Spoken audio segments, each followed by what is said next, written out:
celebrate Gun Appreciation Day in Tyler, Texas. Larry Smith.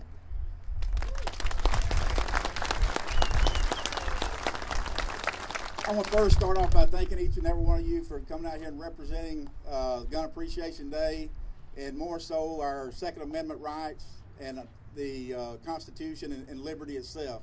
I'm going to start off by this. Number one, it's hard. I've always, the 2 years I was campaigning, having to go after Joanne Fleming or before these other guys and speak, and it's hard to do that. But I want to start off by making a point with you. My wife's here somewhere, Leslie, if you raise your hand. Here she is back here. I'm going to say this. She and I have been together for 26 years, which is about half the time of my life that I've owned a firearm.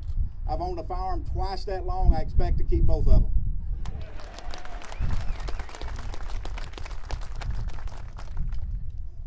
The most recent assault on the Constitution, a lot of y'all know, most of you know, my background in law enforcement of 35 years, 22 of it was spent with ATF. And you might think, what's he doing up here talking about gun rights? It's kind of like I spent that 22 years in college learning what's being taken away from us. And I'm on your side. I always have been. I never wavered. I've always been a gun owner since I was probably 9 years old. And again, like I say, I expect to be one until I die. But I want to start off by saying this week there's been several things on the news, and I'm not blaming the media here, but I have people get feedback that, well, you said this and that. You said that you were going to defend the coyote hunter here on the ranch that has an AR-15, but you're not going to defend the gun rights for the people in New York or whatever. That wasn't said. It was edited. What I said was edited. And I'm going to read from you back on February 16th of last year when I was running for the sheriff of Smith County. And I would love to be here and tell you I'm smart enough to say I needed to say that back then because I knew this was coming. That's not the case. I said it because I meant it. I still mean it. And I don't waver from it when it gets tough coming from Washington, D.C., and I'm not going to. We're not going to bow down to the edict of coming out of Washington, D.C. when it's against the Second Amendment of the Constitution. But what I want to tell you is, what's that? Yeah, can you hear me? Now?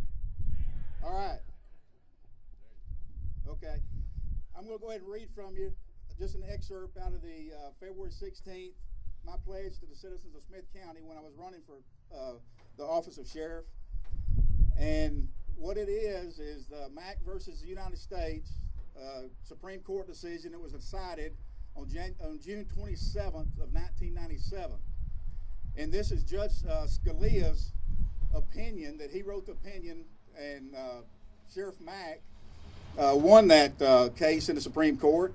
But I'm going to go ahead and read that excerpt for you here.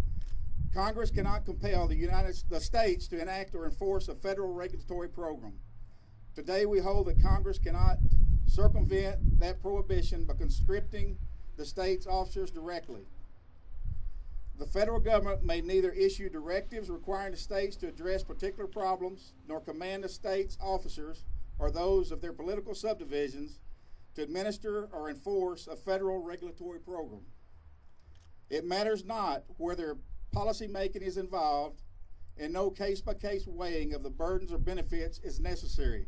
Such commands are fundamentally incompatible with our constitutional system of dual sovereignty, which means the federal government's one sovereignty, the state is another.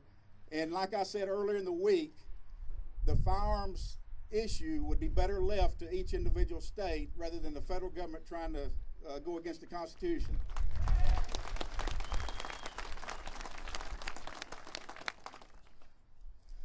And I'll go one step farther with that. And I think you know where I'm going with this. And I think you probably thought the same thing.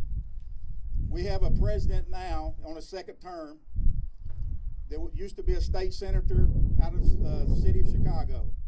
Chicago has the most stringent gun policy or anti-gun laws than any other state in the United States. Yet they have the most gun violence of any other state. That should tell him right there from when I was coming up from a little boy to where I am now, I would like to think that I learned from my mistakes. Obviously, some people haven't. Thank you very much.